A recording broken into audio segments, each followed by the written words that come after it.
ये है day 13 of sociology optional.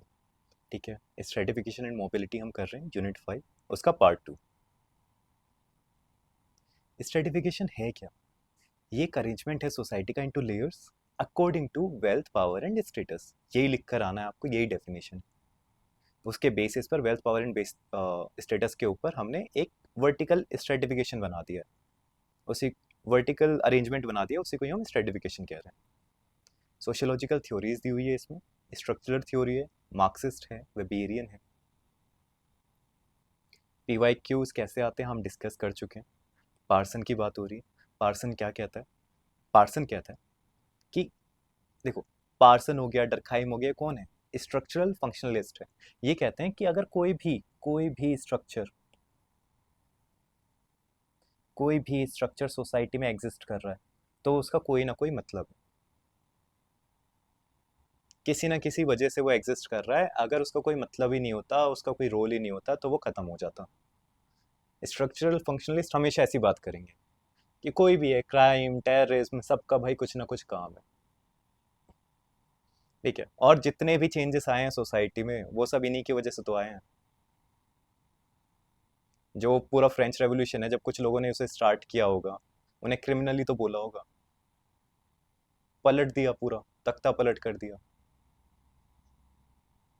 So crime के भी कुछ ना कुछ चीज़ें होती है, क्राइम भी किसी ना किसी तरह से कोई ना कोई रोल प्ले कर रहा है, और उसकी वजह से बुरा प्लस अच्छा दोनों तरह का इम्पैक्ट आ रहा है, बट रोल जरूर प्ले कर रहा है, वरना वो खत्म हो जाता अभी तक सोसाइटी से।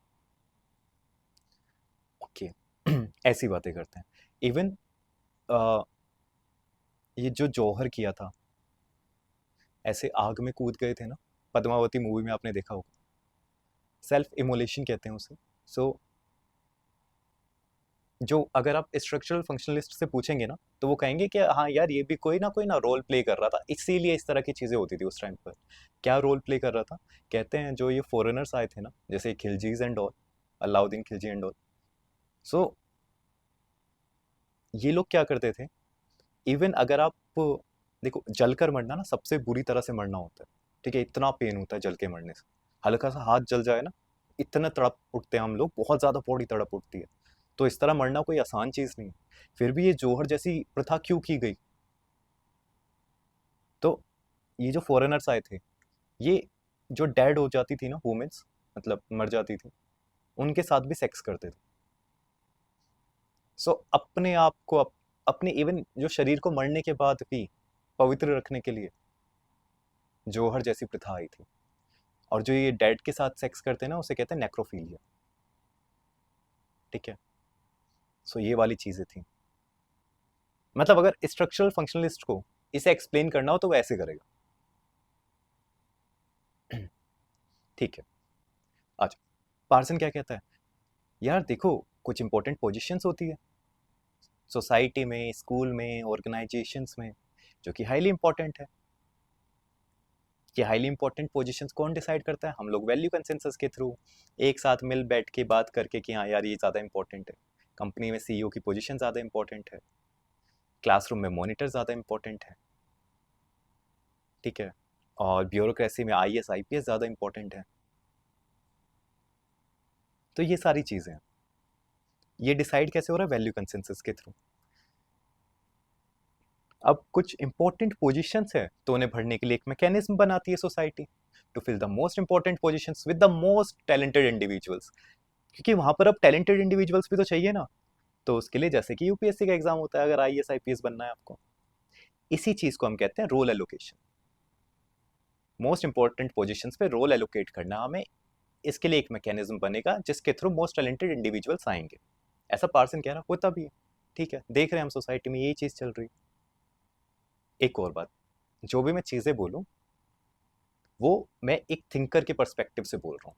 वो सच है ये जरूरी नहीं है, क्योंकि अभी इसका ही क्रिटिक करेंगे हम कि बकवास कर रहा है पार्सन। दूसरे में हम कहेंगे कि ठीक है यार, पार्सन भी तो ठीक ही कह रहा है। सोशल वर्ल्ड इज इल्यूजन, कोई रियलिटी, कोई फैक्ट नहीं है, सब दिमाग का खेल है। आप जितना ज़्यादा पढ़ते जाएंगे दुनिया को, उतना ज़्यादा जानते जाएंगे। जितने ज़्यादा पर्सपेक्टिव से, जितने ज़्यादा नज़रियों से आप दुनिया को देख पाओगे, उतना ज़्यादा एक मैच्योरिटी लेवल आता रहता है। सो अभी हम पार्सन को पढ़ रहे हैं, तो पार्सन के पर्सपेक्टिव से पढ़ रहे हैं, ये सब पार्सन कह रहा है और ये सब हम देखते भी हैं। तो अभी यहाँ पर रिलेट करना है। सोसाइटी क्या है, मैकेनिज्म है। ठीक है, ठीक है, रोल एलोकेशन हो गया। The effective role allocation start in the school itself. भाई हम ना स्कूल से स्टार्ट कर देते हैं इफेक्टिव रोल एलोकेशन तो। ठीक है, स्कूल में ट्रेनिंग स्टार्ट हो जाती है कि देखो ये पोजीशन ना ज़्यादा इंपॉर्टेंट है, मॉनिटर की पोजीशन या क्लास टॉपर की पोजीशन। क्लास टॉपर जो होता है उसे बहुत ही अच्छे से ट्रीट किया जाता है and so on so on. दूसरे लोग भी उसी पोजीशन पे पहुंचने की कोशिश करते हैं, स्कूल से ही ऐसे ही सोशलाइज किया जा रहा है हमें। इवन जो पूरा एजुकेशन सिस्टम है ना, जब हम एजुकेशन के बारे में पढ़ेंगे तो हमें बताया जाएगा किस तरह से बस हमें जॉब के लिए ट्रेन किया जा रहा है रेदर देन स्किल्स के बेसिस पर। ये जो बैठाया जाता है ना आपको 9 से 5 बीटेक बीटेक में, कंपनी का टाइमिंग भी सेम होता है। 4 साल आपको स्कूल में वो कॉलेजेस में सिर्फ इसीलिए ट्रेन करते हैं।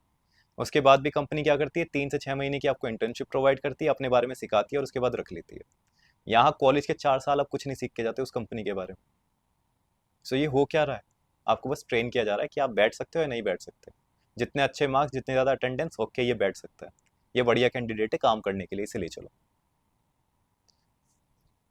सो रोल एलोकेशन भी क्या है, स्कूल से स्टार्ट हो जाती है। जैसे क्लास मॉनिटर की मोस्ट इंपॉर्टेंट पोजीशन होती है, इंडिविजुअल्स को सेग्रीगेट किया जाता है on the basis of merit. आपके स्कूल में आई डोंट नो होता है या नहीं, बट ABCD सेक्शन बन जाते थे। ए में सबसे ज़्यादा इंटेलिजेंट बच्चे बैठते थे, बी में कम, सी में कम, फिर डी में कम। अगर आप लोग कभी कोटा वोटा गए हैं या IIT कोचिंग की है तो वहाँ पर भी सेम ही सिचुएशन रहती है। ठीक है, अलग अलग सेक्शन रहते हैं कि यहाँ पर सबसे टैलेंटेड इंडिविजुअल बैठते हैं, बी में थोड़े कम स्मार्ट होते हैं, टीचर्स भी थोड़े डिफरेंट हो जाते हैं, डी में बिल्कुल बेकार बच्चे बैठते हैं।